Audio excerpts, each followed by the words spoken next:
Почитувани, во саботната емисија на Радио Слободна Европа гостинка е шефицата на канцеларијата во Скопје на Светската здравствена организација, докторката Џихат Тавилах.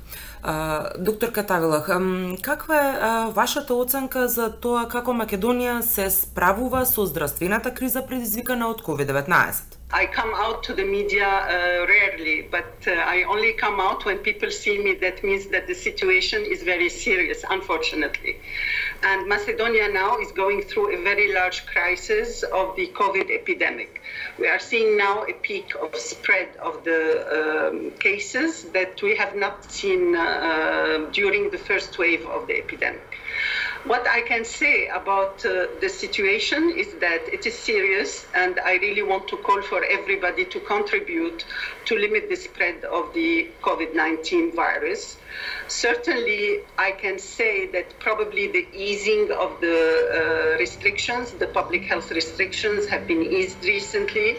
And also there has been some occasions and events that have contributed to people to gather and to come together in families and also to crowd. And this is one of the most dangerous things to do when you have an epidemic of COVID-19.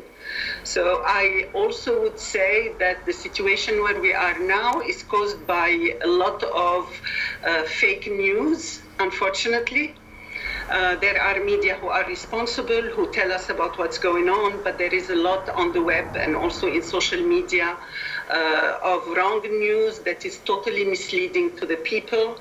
And I think the people have also misinterpreted the situation where the government would like to ease the restrictions in order to support the economic situation.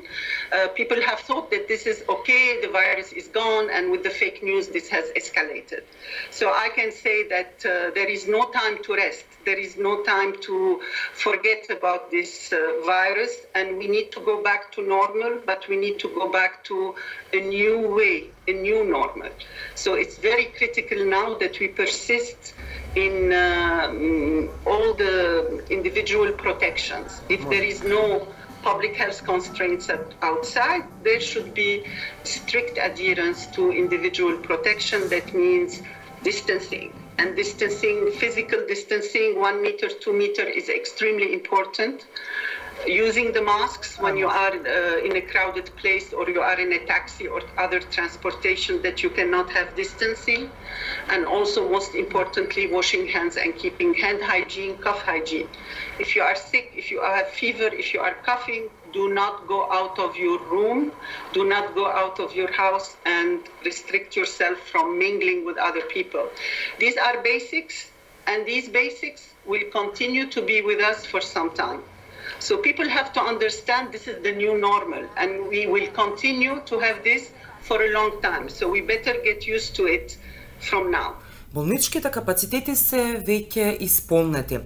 Голем дел од медицинскиот персонал е веќе уморен, дел од лекарите и медицинските сестри се и заразени од COVID-19. Каква е вашата оценка за тоа како македонските здравствени власти се справија со оваа криза предизвикана од COVID-19? By my assessment, I say that the Macedonian health authorities have managed very well the crisis.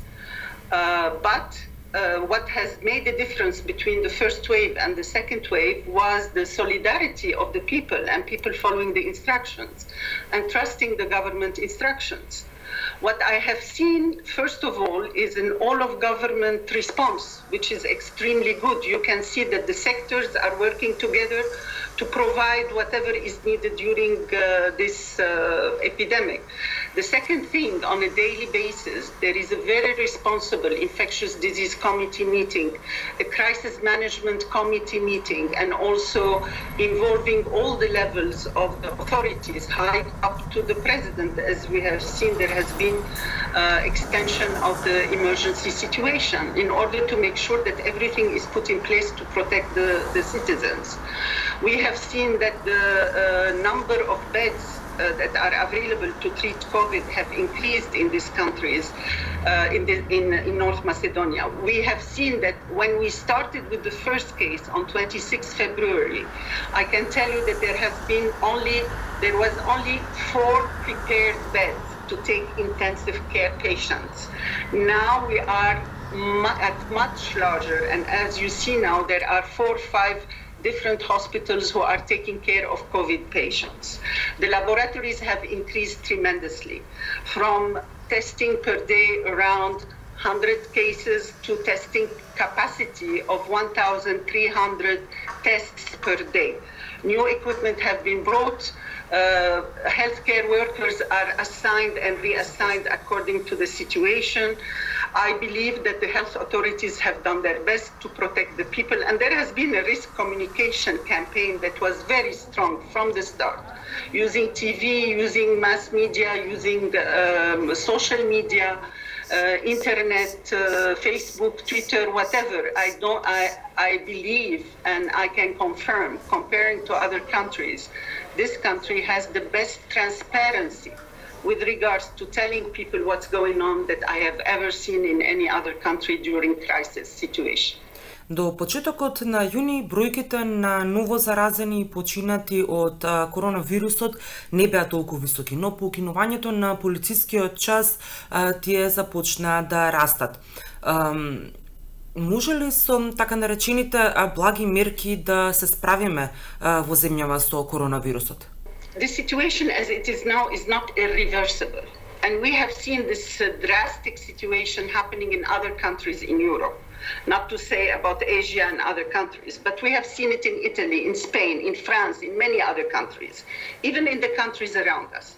So what we have seen is that if the people contribute and take their measures, the soft measures can work. I am confident that the situation is not irreversible and we can reverse it. So yes, I can tell you yes, we can reverse the situation. All we need is the people to understand kindly, and we need also from the authorities to modify a little bit their risk communication, to get more clear messages, and maybe to get down to the community level in order to communicate with the people and make them understand the virus is real, it is a killer virus, it is dangerous, it sends people to their death. So we really need to understand that better methodologies how to mobilize the population and the community to contribute. And we have done a study to see how people think in North Macedonia in order to understand better how we can manage the situation. But you can imagine, as any other Mediterranean country and as any other, Balkan country, I come from Lebanon, we have the same mentality. The people feel that they know everything, they know what to do. There is little trust in the governmental messages, unfortunately, and they don't want to follow restrictions. They feel that they are free, etc. They listen to their neighbor and fake news better than what they listen to the right news, and they are they have more trust in their families and what the friends say. And but what's interesting here is that they have a trust in the specific professional associations like the medical association. They trust their employer, what they tell them. They don't want to lose their employment. They don't want to expose their family to risks. So these are the values I think that we need to tell to the people, that if you really want to preserve your work and your employment, if you want to preserve and save and protect your family, your children, your parents, please do follow simple, not expensive things to protect yourself, what you have called soft measures, but they are very strong, effective measures, and we want the people to use them. Зголемената бројка на новозаразени во последниве неколку недели е последица од големи семејни собири. Во меѓувреме земјава се подготвува за избори. Како да се избегнат масовни собири и да се спречи раст на бројот на новозаразени? it's difficult for me to understand the details of the campaigns and to speak about the specific event. But I can tell you one thing, that we know that mass gatherings, when people come together, when there is no distancing and there is proximity of the people, there is always high risk of transmission of the virus. And we have seen it. We don't need to demonstrate it. We have seen it in the recent situation of the country. So what is important now is that the authorities who are overseeing the elections make sure that they follow guidelines of mass gathering. WHO has a guideline. It is very clear. It is very detailed. They need to go through this list and find out how they can set up each unit of election. What is important also are the rallies, the political rallies. I believe that there should be no situation where the people come together without protection, and we have to be very careful. And I'm glad that still the mass gatherings are not allowed in the country, like the sports events and other events. People who go need to be reassured that they are not also exposed to the virus. So I really advise the authorities to very openly, as they have done so far, to discuss the risk measures and to discuss also how to protect yourself, to keep the confidence and keep this democracy going. Дали македонските власти се консултираа со вас околу мерките кои што треба да ги преземат за заштита на гласачите за време на изборите? We work every day on all protocols with the government, with the Ministry of Health. WHO is part of the Commission on Infectious Diseases. So we are all day, since the start of this epidemic, in contact with the health authorities, sometimes for primary health care, sometimes for hospitals. We did a lot of training also for the healthcare workers on how to protect themselves. We do a lot of work on how to interpret the situation, the epidemiological situation, supplies. We have given PPE and also testing for the laboratory to continue their work. So we are part of the technical group who is overseeing the problem, but we are not the politicians. We don't decide.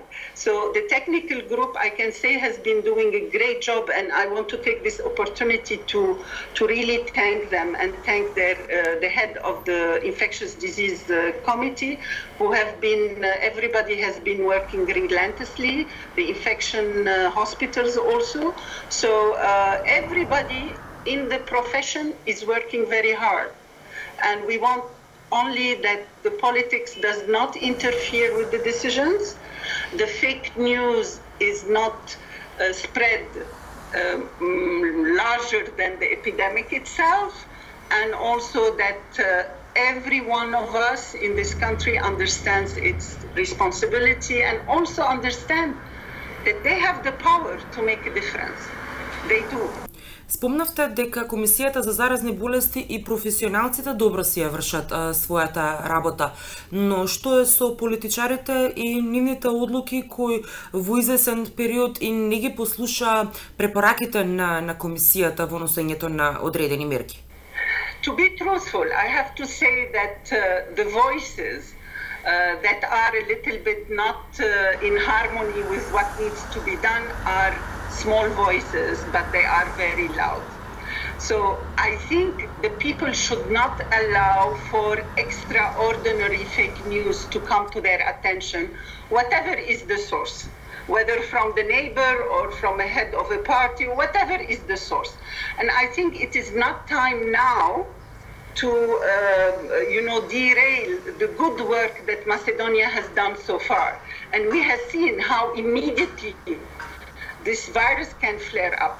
So we really have to be careful, and I call for solidarity at all levels, not only politicians, religious leaders, the community leaders. We have very strong community leaders, NGOs, the partners, the UN partners, everybody to really, and the mass media, of course, you, televisions, to come together with one voice. Don't confuse the people. Fake news confuses the people. And we need to reinforce also the capacity of people to differentiate between what is wrong and what is right.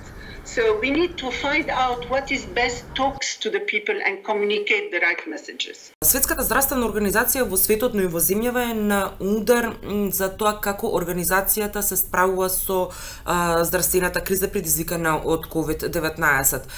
Кружат и завери, дезинформации за тоа дека коронавирусот не постои или пак дека е измислен во некоја лабораторија како дел од голема пресметка меѓу светските сили. Како да им се застане на патот на ваквите дезинформации? I think we should continue to put the evidence in front of people. That should not stop. So all of us have responsibility to tell the people what is really happening. So that the virus has originated from an animal. It was not created by crazy scientists. That this probably the bats and the virus has jumped to the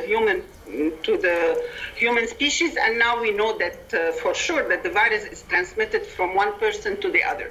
So if we know this, we know, and it becomes very logical that to create an interruption of the transmission, we need to use what we have said about distancing, the masks and the hand hygiene.